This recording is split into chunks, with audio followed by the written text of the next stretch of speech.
responsible for the concert that is part of Friday night's program, the maestro, Jackson Symphony Orchestra music director, Dr. Matt Aubin. Hi, Matt. Hey, Bart, how are you? I'm good. How are you? Good, thank you. The weather forecast for Friday is spectacular. Don't jinx it. Well, knock on wood. Did you notice that the forecast all weekend long was going to be rain? I don't watch it because here's what my feeling is: I can't control it. Yeah, well, it did not rain. I mean, there were a couple of spots, but for the most part, the forecast was way wrong. See, isn't that the thing with newscasters? There's like some saying about it's the only profession where you can only be right. Weathercasters. Yeah, excuse me, sorry. Yes, weathercasters. I don't want to, give you all a bad name. Yeah. Sorry. All right, so the cruise in and the concert.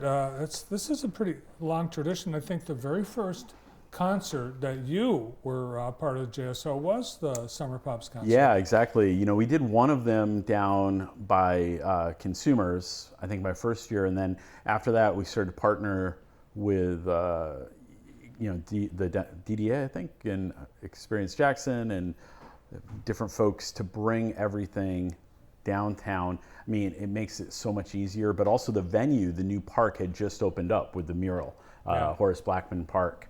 And it's nice too, because I think for folks that maybe don't typically go to the symphony or maybe don't even know who we are or what we do, it's a way for them to just stroll on by and kind of stumble into us, which we like.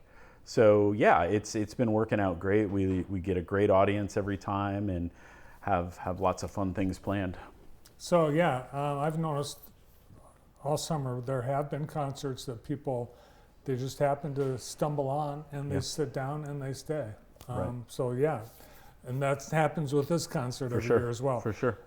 It is, and you program it to appeal to a wide range, right, down to kids, to everybody up to seniors and in between. For sure. And so this year I like to pick a theme, and heroes and heroines works really well. So from somebody like me, I remember the original Superman, and so we'll play that music. But somebody like my daughter, she might know the music from Frozen, and that's Elsa and Anna and those heroines there, and so we'll have that. Or folks from an older age may even recognize some of the opera music we'll do. We'll do Ride of the Valkyries, which was famously done Kill the Wabbit,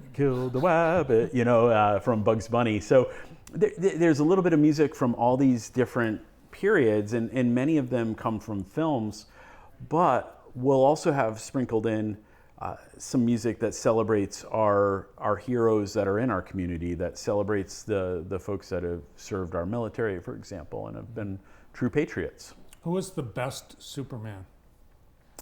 Oh, for me, Christopher Reeves. Mm-hmm. Yeah, got to go there. Number two. Number two for you? George Reeves. Ah, okay. The TV Superman. I remember that. Well, that's who I grew up with. So well, I don't remember the originals, but I remember they used to replay them along with the original Batman, which I really enjoyed too. Yeah. So you'll hear like a little Spider-Man music, Wonder Woman, and Black Panther, alongside Summon the Heroes, which is known for the Olympic theme by John Williams. Mm-hmm. So lots of different ways to explore this theme. And you actually met John Williams.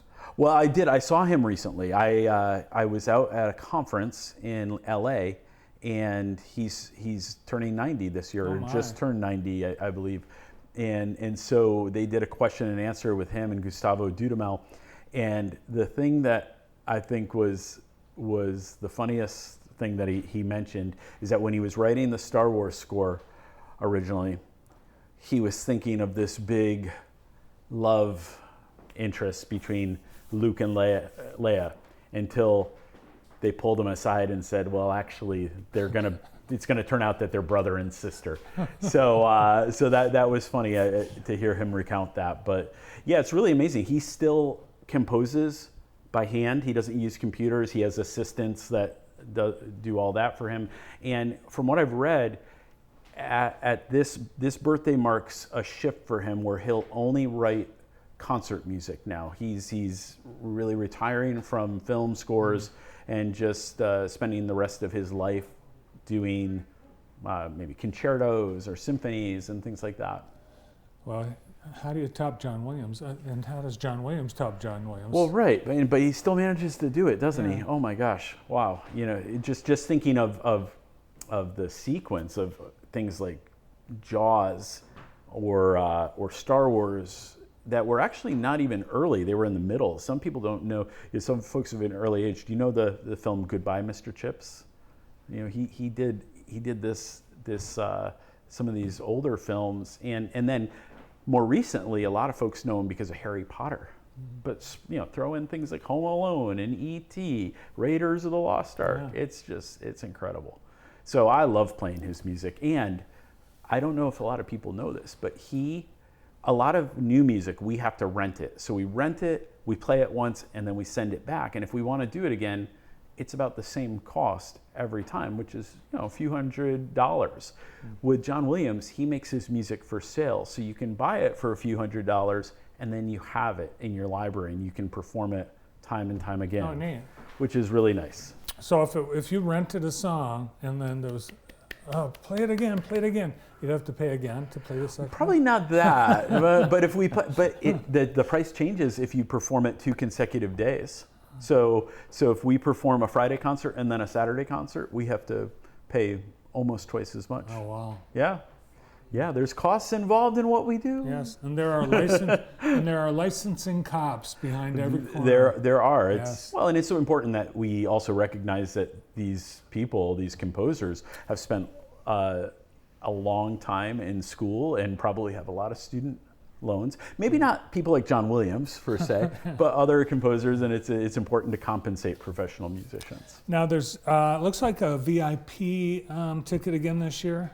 Yeah, so along with moving our venue after my first year, moving it from the Consumers Park up to Horace Blackman Park, we also decided that kind of on the backs of the endowment, let's say, like the backs of the people that have come before us, we could afford to offer this concert for free.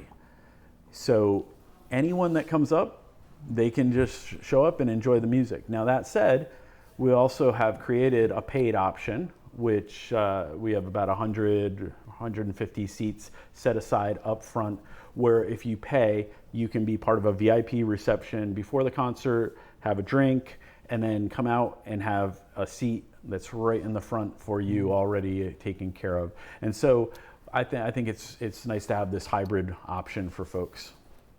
I think there are little snacks in the reception too, aren't there? Absolutely, yes. little snacks. And then we'll have some food trucks like each cruise-in does alongside. And then we've invited some costume players to come. So kids, if they get there early, they may want to be able to take a picture. We'll have information about the community music school for people of all ages who may want to finally bite the bullet and learn how to play the cello or the guitar or the piano or sing. The drums. Yeah, or the drums. Well, yeah. Happy anniversary to the Community Music School. Thank you. 30 years. Yeah, last Thursday night, the great night. You got some pictures. Fantastic. Yeah, it was a really nice night, and I can't believe how nice a job our staff did at getting so many organizations together. You would, when Stephen Osmond was there, you would never have seen that in Weatherwax Hall. Well, Bart, I know that you're a little bit of an athlete there, and I bet you've envisioned a basketball hoop in that building. That's a great idea. Wouldn't that we could shoot some hoops after hours? Yeah.